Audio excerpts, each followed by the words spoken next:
Hi, Flexi Group. I apologise. It's taken me a little bit of time to record this for you. I haven't been well. My throat is still a bit sore, but hopefully, I will get through this and you will hear me the whole way through. I won't lose my voice halfway through on you. So, this is gender equality. It was lecture 5. So just a reminder of the previous week. So we looked at the definitions of bias, the implicit versus explicit, conscious, unconscious, and the different types like cognitive and so on. And then we looked at a couple of ecological system theories of Bronfenbrenner and Epstein. And finally, we looked through some case studies, and you may remember Kevin had the brilliant idea of everyone looking at a different one each. So, okay, so today we are looking at the gender ground in the Equal Status Act and exemptions. We're looking at what even is gender, what gender norms are, and how children develop an understanding of them, patriarchal societies, feminism, and some gender inequalities. So just before we start, I'm going to ask you, and it's up to you if you do it, I won't know, to maybe pause me for 30 seconds or a minute and have a think about what your personal biases are related to gender equality. Can you think of any of those conscious biases? And then what societal biases or gender inequalities you can think of? And give it a minute when I'm finished talking, and then you can pause me.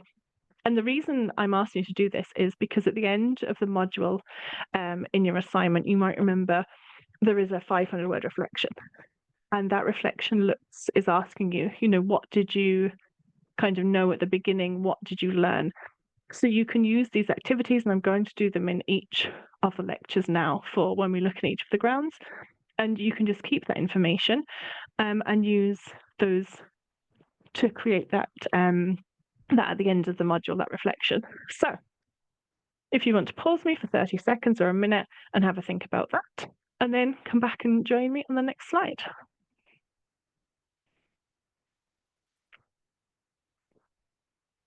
Okay, so the gender ground in the Equal Status Act. So it's considered discrimination when one person is treated in a comparable situation less favourably than another person because of their gender. And there is some exemptions to that. So an exemption is allowed when it confers benefit on women in connection with pregnancy and maternity, including breastfeeding. For example, breastfeeding women are allowed longer breaks. There are things like maternity leave, and so on. There's also some exemptions in education. So primary and secondary schools can be for one gender only. Institutions that provide training to ministers of a particular religion can admit students of just one gender. And educational establishments can provide different treatment on the gender ground in relation to the provision of sporting events or facilities.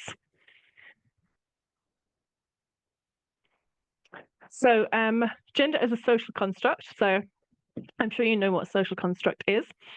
But just to recap, that a social construct is something that isn't objectively real, but society as a whole agrees exists. For example, money. Money is just a piece of paper. It's a piece of paper just like this one I have here. But as a country or as a society, we have decided that this particular piece of paper with this number 5 or number 10 or number 100 is worth a certain amount of coins or exchange for goods and services. And that's a social construct. We also have social constructs around things like race. Countries are a social construct, like who decided that this was Ireland versus the United States, and so on and so forth. So a social construct means that society dictates certain roles to men and women. So we have specific gender expectations. For example, the current societal thing is that blue is for a girl and pink is for a boy, whereas back a couple hundred years ago, it used to be blue for a girl and pink for a boy. And blue was considered a very feminine colour. So it changes over time. And toys, clothes, behaviour are very much gender specific, or kind of society has gender specific expectations. So the binary model of gender, as in there's only two genders, male and female, has been challenged in society and academia for 30, 40 years. But the gender roles of society and the expectations are very heavily ingrained in people, and the majority of people don't question them. I have this video here. I'm not going to play it now, but you have it in Loop. It's in the additional resources folder. It's in there. I would suggest you watch it because it talks an awful lot about the social constructs, about the different types of gender expectations the society puts on us. It's quite long. I think it's about 10 minutes. If you have time to watch it all, that's amazing. If not, I would suggest watching it around 6 minutes 40. That's the amount I played when we watched it on campus in the campus class, because it's very, very interesting. But for now, I'm going to skip through it. So, what are gender norms? So gender bias is, and has been proven scientifically, the most commonly held bias of all. More common than racial bias, more common than bias against LGBT people, more common than anything. More common, anything you can think of. Gender bias is the most common. However, most people don't realize they have gender biases. They are almost always hidden biases, unconscious, and it's only when people start talking through them, start considering them, start understanding them in a bit more depth, they realize that they exist. So some gender norms. The gender norms define the expectations of a person or group within society. And there are ideas about how these people or groups should act. Gender norms dictate the cultural value of people, and they create expectations about how people should act, think, and conduct ourselves. So today, or in this lecture, we're just looking at male and female as gender norms, because in a couple of weeks' time, we are actually going to have an LGBT inclusion class, hopefully with a guest speaker, who will be talking about the non-binary and transgender people, as well as LGBT. So that will be a lot more in depth. At the moment, we're just going to kind of stick to male and female. Okay. So, how do children develop gender norms? Now, a question for you to perhaps think about for a moment is, when do you think that children begin to develop their understanding of gender, or when do you think society begins to put gender roles on children? At what point? So, there are two main theories of gender norm development. So there's a theory of social learning by Walter Mischel, 1966.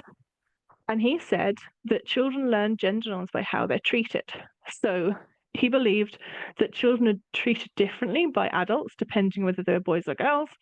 And they learned that to get rewards for their behavior, they needed to act a certain way that suited the gender they were being treated as. The other one is a theory of cognitive development by Lawrence Kohlberg. I'm sure you've come across him by now. He said that children learn gender norms by observing adults. So it's that observation, that modeling behaviors. And they watch adults and they say, okay, so this is what a man does. This is what a woman does. This is what I should do. So a few quotes. So Martin Rubel said that children are gender detectives who search for clues about gender. For example, who should or shouldn't engage in a particular activity, who can play with whom, and why girls and boys are different.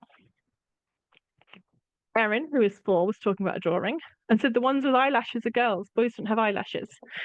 So at 4 years of age, Erin was looking at the differences between boys and girls.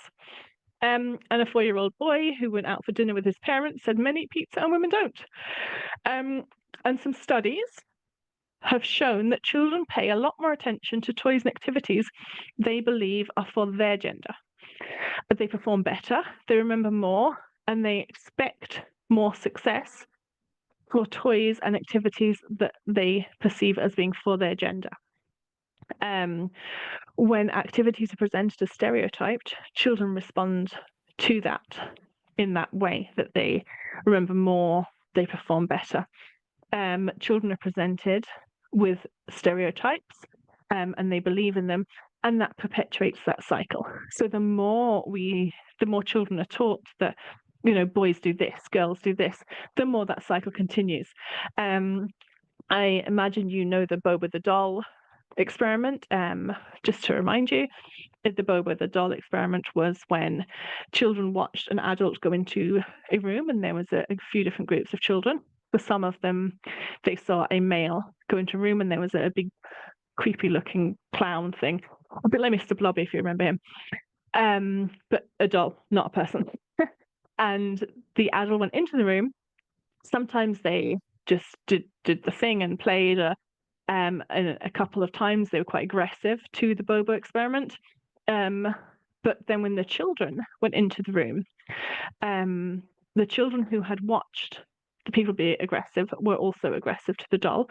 However, there was a huge gender difference, that the boys who saw a male be aggressive to the doll were very, very aggressive towards the doll. The girls who saw a female be aggressive to the doll, it made no difference. So there is a correlation between boys seeing male role models being aggressive and being aggressive themselves. And that's from the Bobo doll, which is quite a while ago now. Okay. So I asked you at the beginning of that gender norm, if you had any thoughts on when children, when the society starts to put gender norms on children. And it's something I would love to hear your thoughts on, and I'm probably going to ask you next time we see each other. But a couple of suggestions that came up in the campus class was gender norms are put on children before birth. For example, nurseries are painted colours for a boy or a girl, or one person said when they or their partner, I can't remember which it was pregnant, there was actually a few people said that there was a lot of, oh, what do you want? Do you want a boy or girl? And if there was one person, I think, who'd had two boys, and their next baby, people were going, oh, I bet you want a girl. And that's society already creating that kind of gender norm behavior, this gender expectations. Other people talked a lot about how people come into the classroom, children come into the classroom, and they're already like, ooh, boys, or yeah, girls. And they already see themselves as different. And where does that come from? So it's interesting to think about, where do children learn these behaviors that already at 4 and 5 years of age, they see the other gender as different to them. Okay, so this is an activity. You can have a think about it yourselves if you would like to. And I will move on now to the patriarchy. So, what is the patriarchy? So, in a very broad sense, the patriarchy is a system or systems producing and reproducing gendered and intersectional inequalities that creates power for men and subordination for women. It's a system of social, political, economic structures and practices in which men as a group govern, oppress, and exploit women as a group or category. And that comes from Streed and Hearn. So how does patriarchal society affect people? So privilege, power, and influence is centered on men. It creates disparities in education and employment that obviously favor men. It contributes to normalizing gender-based violence, and it reduces women's reproductive rights. Because when all the power is held by men, then there is an issue for women to be able to keep their rights and so on. Young people experience stereotyping.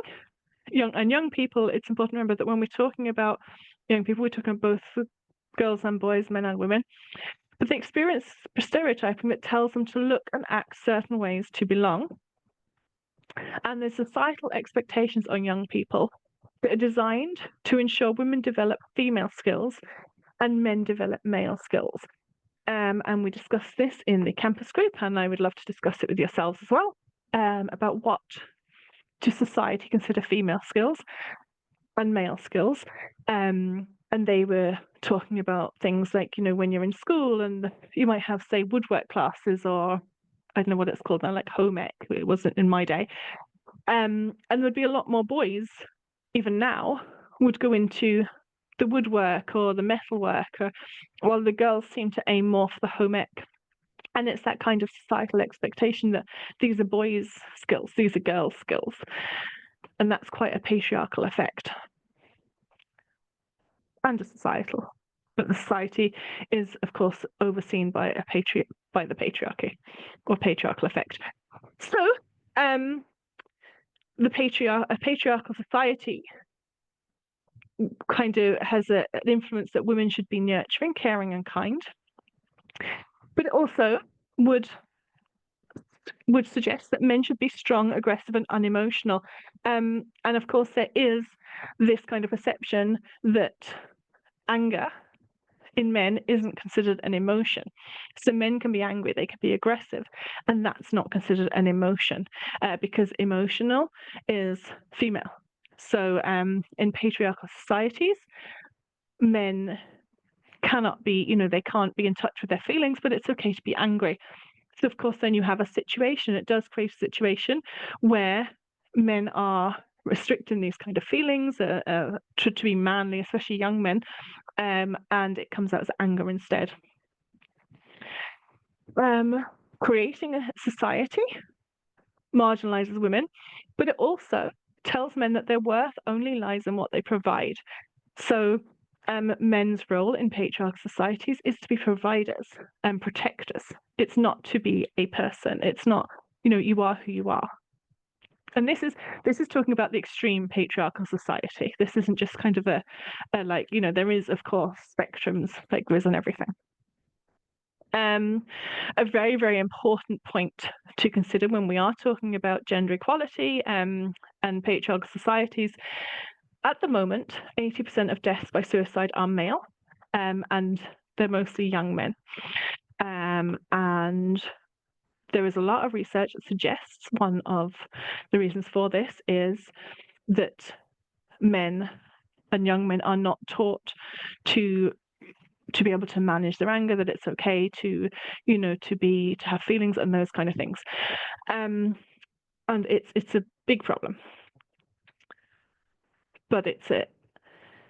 So I'll just read this quote. So, current norms of gender marginalize men, and cultural constructions of gender exclude and alienate those who don't fit neatly into the categories of male and female.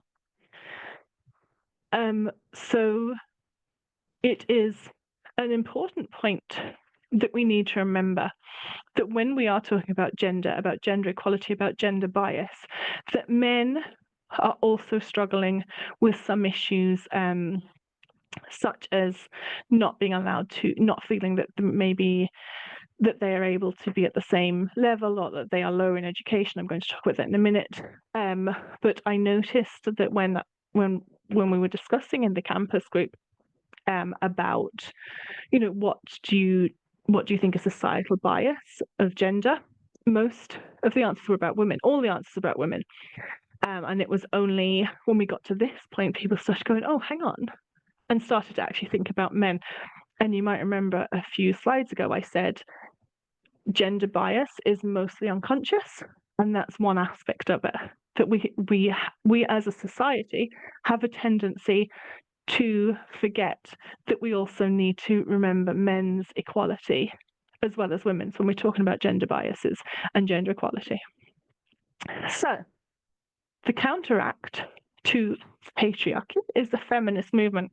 The first question that came up when we discussed this on campus, and I'm just talking about on campus a lot because I haven't seen you yet, but they said, well, why feminism and not matriarchy?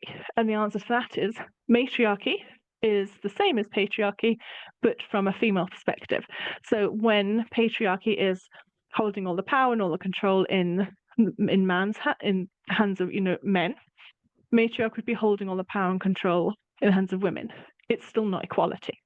So feminism is a belief in social, economic, and political equality. So that means equality for everyone. Feminism believes that all genders should have the same opportunities.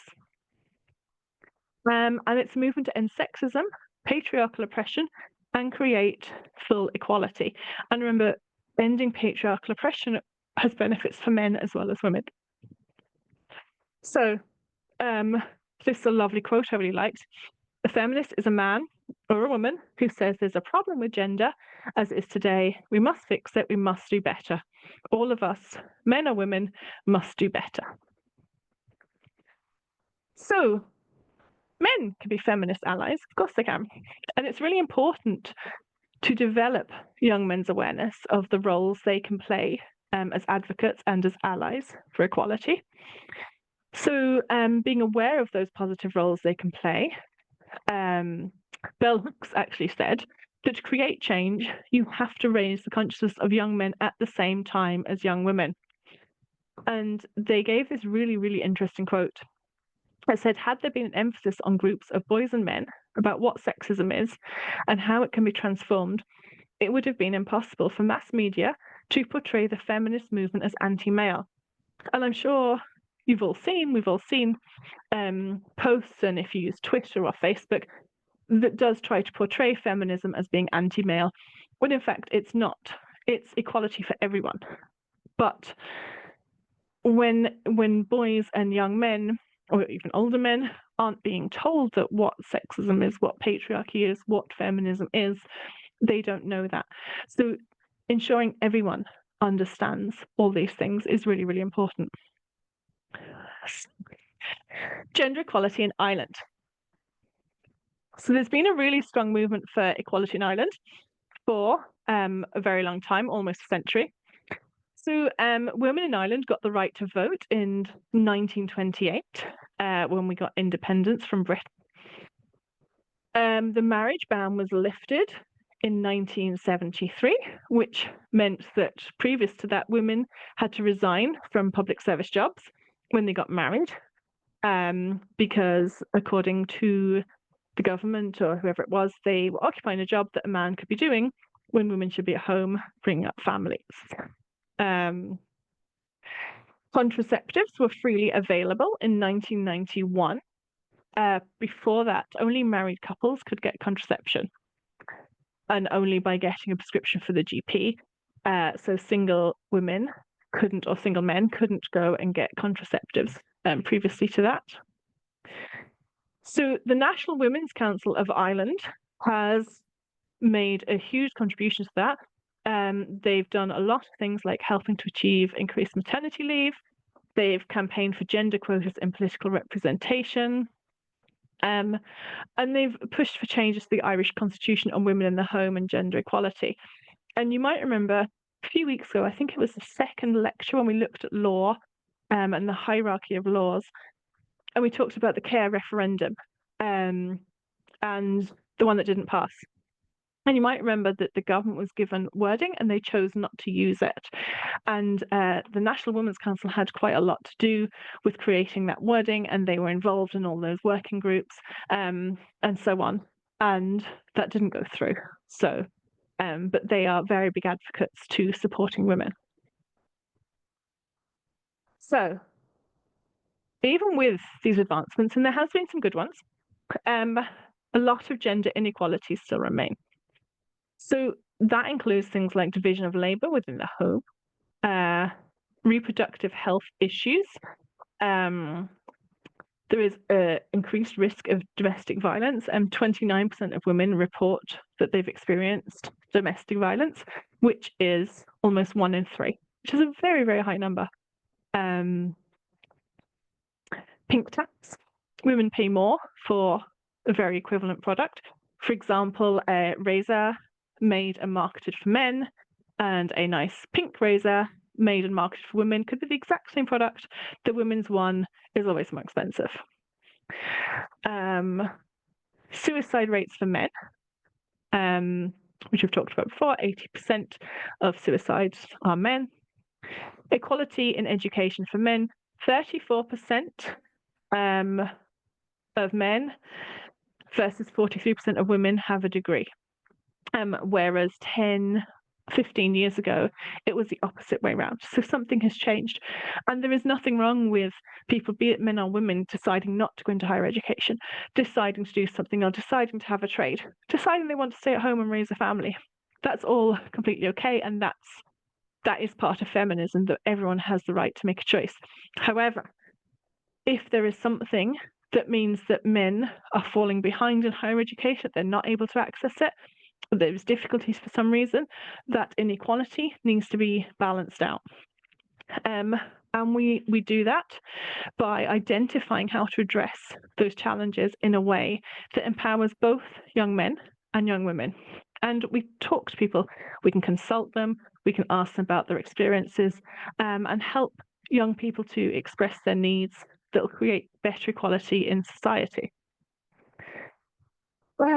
So as educators, we would be hoping to create a gender conscious practice.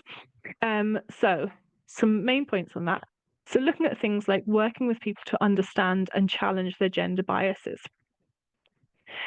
Actively challenging social issues that lead to gender inequality.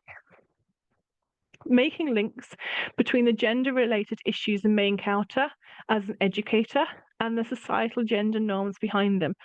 So being aware of issues in society and how they might be affecting your students. Gender conscious practice does require a whole education approach in which educators will embed gender equality throughout their work. And it's very, very important to reflect as educators on our own biases and our own practices in relation to gender. So this is the EU Gender Equality Index. So there's a link on Loop to have a look at the sections of it yourself. It's actually very interesting. It gives information on the data across a few different themes. For 2024, Ireland is 9th in the EU in gender equality, 2.4% above the EU average, which is excellent. Top country is Sweden. I don't think anyone would be surprised. And then Denmark and the Netherlands. So just skip to this last page. So if at the beginning you took the time to write down the biases you're aware of, I'd like you now to go back to that list and just maybe add a little bit about what you learned today, about how you could combat the biases you know, but also add any unknown biases you uncovered. Because it's very normal, remember, to have unknown biases, to have hidden unconscious biases. And think about how you'd address them as an educator. And when you're done, you can just pop that piece of paper away somewhere safe, or in your notes app, or in a file on your laptop, and just keep it for your reflection. Make your reflection so much easier when you're writing your assignment. If you'd like to have another little look or look a little bit more, there is case studies in Loop, and you can have a look at, I think there's 5 or 6. Have a look at them and think about the questions like, where's the bias? What's the problem? How you'd address it differently? And how gender bias in education adds to social inequality. Some are very easy, some are a little bit harder, but they are quite interesting. We will probably look at 1 or 2 of them when we see each other again anyway. So if you'd like to have a look yourself first, that's completely up to you. So I will see you after reading week, and I hope you are all doing well. Okay, I will talk to you soon. Bye-bye.